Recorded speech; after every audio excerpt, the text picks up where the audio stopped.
आखिर कैसे? पाकिस्तान में अभी तक लोग इस बीमारी को सीरियस नहीं ले रहे।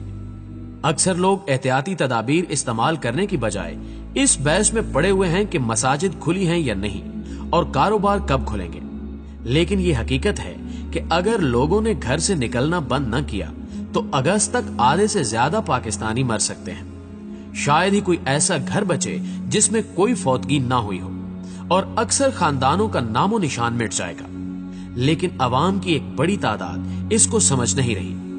ज्यादातर लोगों की राय यही है कि फरवरी से हम पाकिस्तान में इस वबा की मौजूदगी का सुन रहे हैं और अब अप्रैल का पहला हफ्ता भी गुजर चुका है, लेकिन अभी तक पूरे मुल्क में इस वबा से सिर्फ 3000 मरीज हैं। लिहाजा ये कोई खास खतरनाक चीज नहीं है। हुकूमत वैसे ही लोगों को डरा रही है। अवाम की इस गलत फहमी की वजह यह है कि बहुत से लोग बशमूल कई डॉक्टर्स के अभी तक इस बीमारी के फैलने के मॉडल को नहीं समझे। इसे समझने के लिए हमें रियाजी के लॉग के कानून की मदद लेनी पड़ेगी। कैसे? आइए देखते हैं। नाज़रीन ग्रामी, आपने शतरंज बोर्ड की वो कहानी तो सुनी होगी जिसमें शतरंज के खिलाड़ी ने बादशाह से कहा था कि मुझे इनाम देना है तो मेरे शतरंज के बोर्ड के खानों में चावल के दाने इस तरह रखें कि हर खाने में चावल के दानों की तादाद डबल होती जाए। यानी पहले खाने में 1 दाना, दूसरे में 2, तीसरे खाने में 4 दाने, चौथे खाने में 8 और इसी तरह हर खाने में डबल करते जाएं। बादशाह ने कहा यह तो कोई मसला ही नहीं है। लेकिन जब हिसाब लगाने बैठे तो मालूम हुआ कि अगर सारी दुनिया के चावल भी इकट्ठे कर लिए जाएं तो सारे खाने पुर नहीं होंगे। इस बीमारी के फैलने का मॉडल भी इसी तरह है। प्यारे दोस्तों, अब तक के डेटे के मुताबिक ये बीमारी हर मरीज से आगे 2 लोगों को लगती है। दूसरे, इस बीमारी का औसत इनक्यूबेशन पीरियड 7 दिन यानी 1 हफ्ता है।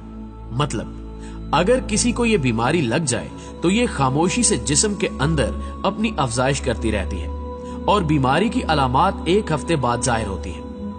1 हफ्ता इनक्यूबेशन पीरियड का मतलब ये हुआ कि अगर लोगों ने घर से बाहर जाना जारी रखा तो हर हफ्ते इस बीमारी के मरीजों की तादाद डबल होती जाएगी। पाकिस्तान में फरवरी के दूसरे हफ्ते में इस बीमारी के पहले मरीजों का पता लगा था। फर्ज करें उस वक्त सिर्फ 1 मरीज था। इस हिसाब से फरवरी के तीसरे हफ्ते में 2 मरीज होंगे और चौथे हफ्ते में 4। आगे चले तो मार्च के पहले हफ्ते में 8 मरीज, दूसरे में 16, तीसरे में 32, चौथे में 64 और अप्रैल के पहले हफ्ते में सिर्फ 128 मरीज बनते हैं। अगर हम थोड़ी देर के लिए भूल जाएं कि हकीकत में पाकिस्तान में इस वक्त 3000 मरीज हैं और फर्ज करें कि इस वक्त सिर्फ 128 मरीज हैं और अपनी गिनती जारी रखें तो अप्रैल के दूसरे हफ्ते में 256 मरीज, तीसरे हफ्ते में 512 और चौथे में 1024 मरीज होंगे। बज़ाहिर लग रहा है कि फरवरी से लेकर अप्रैल के आखिर तक 2.5 महीने या 10 हफ्तों में सिर्फ 1000 मरीज होना कोई खास खतरे वाली बात नहीं है। रियाजी के लॉग 2 के कानून के मुताबिक 2 की ताकत 10 से भी जवाब 1024 ही आता है। मतलब अगर सिर्फ 1 मरीज से शुरू करें और हर मरीज से आगे 2 लोगों को ये बीमारी लगे तो 2.5 महीने में भी सिर्फ 1024 मरीज होंगे। प्यारे दोस्तों, अब रियाजी के इस लॉग 2 के कानून से हिसाब आगे बढ़ाएं तो 10 हफ्ते में 1000 मरीज, 15 हफ्तों में 32,000 मरीज, 20 हफ्तों में 1 मिलियन, 25 हफ्तों में 34 मिलियन और 28 हफ्तों में 260 मिलियन या 26 करोड़ मरीज बनते हैं। पाकिस्तान की टोटल आबादी 22 करोड़ है। अगर फरवरी में सिर्फ 1 मरीज हो तो 28 हफ्ते या 7 माह बाद पाकिस्तान का हर फर्द इस बीमारी का मरीज होगा। याद रखिए कि इन 7 माह में वैक्सीन के आने का कोई चांस नहीं है और अगर आ भी गई तो पहले अमेरिका और यूरोप को पूरी की जाएगी। पाकिस्तान की बारी अगले साल तक भी शायद ही आए। लॉग 2 का हिसाब मुश्किल नहीं है, लेकिन शतरंज वाली मिसाल में बादशाह को भी फौरन समझ नहीं आई थी। लिहाजा ऊपर वाले पैराग्राफ को दोबारा पढ़ें और कैलकुलेटर लेकर चेक करें कि नंबर ठीक है या नहीं। जो लोग हैरान हो रहे थे कि ये यकदम इटली, जर्मनी, फ्रांस, इंग्लैंड और अमेरिका में क्या हो गया कि इस बीमारी से इतनी अमवात शुरू हो गई, उन्हें अब रियाजी की मदद से इसका जवाब समझ आ जाना चाहिए। उन मुल्कों ने लॉकडाउन करने में देर कर दी थी। अगर पाकिस्तानियों ने भी घर से निकलना बंद न किया तो कोई वजह नहीं है कि 2 महीने बाद पाकिस्तान में भी हर जगह लाशें नजर आ रही हो। नाज़रीन गिरामी, कुछ लोगों का ख्याल है کہ गर्मी आने से वायरस मर जाएगा, लेकिन इसकी कोई साइंसी दलील नहीं है। इस बीमारी का वायरस 57 डिग्री पर जाकर मरता है। पाकिस्तान में इतना टेम्परेचर नहीं होता। अगर बिलफर्ज अगर ये वायरस कम दर्जा हरारत पर भी मरता हो तो चलो बाहर गली में धूप पड़ेगी तो वायरस मर जाएगा, लेकिन इंसान तो इमारतों के अंदर ही रहेंगे। उनके जिस्म का दर्जा हरारत तो 37 डिग्री ही रहेगा। इस पर तो वायरस नहीं मरता। हाँ, अगर इंसान के जिस्म का दर्जा हरारत 42 डिग्री हो जाए तो इंसान खुद मर जाता है। मतलब गर्मियों में बाहर जो मर्जी दर्जा हरारत हो, इंसान तो इमारतों के अंदर ही रहेंगे और वो वायरस उनके जिस्म के अंदर पलता है। इमारतों में मौजूद इंसान गर्मियों में भी एक दूसरे को वायरस फैलाते रहेंगे।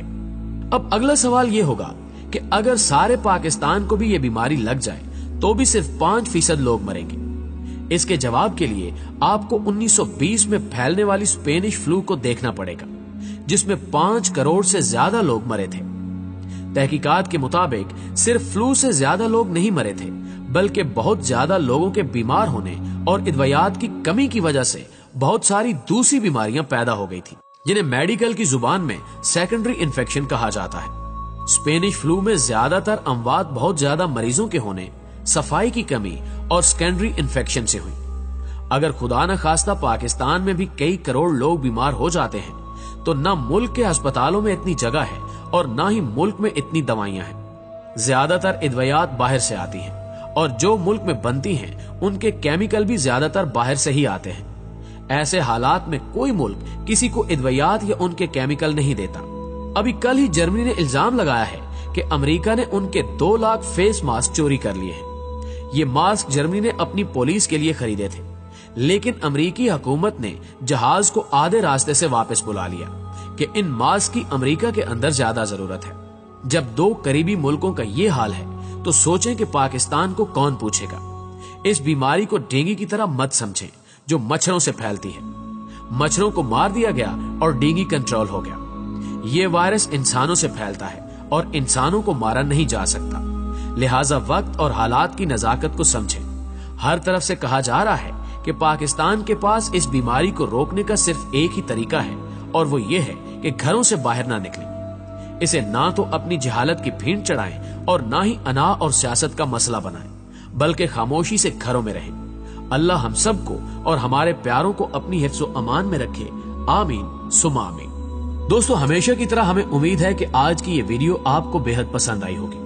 अगर वीडियो आपको अच्छी लगे तो इसे लाइक करते हुए अपने दीगर दोस्तों के साथ भी जरूर शेयर कीजिएगा। न्यूज चैनल पर नए आने वाले दोस्तों से गुजारिश है कि अगर अभी तक आपने हमारा चैनल सब्सक्राइब नहीं किया तो इसे सब्सक्राइब करते हुए साथ मौजूद घंटी के बटन को भी दबा दें, ताकि इल्मी, अदबी और तारीखी वीडियोस की नोटिफिकेशन बाकायदगी के साथ आप तक पहुंचती रहे। और वीडियो के आखिर में तमाम पाकिस्तानियों से उर्दू कवर की पूरी टीम की तरफ से गुजारिश है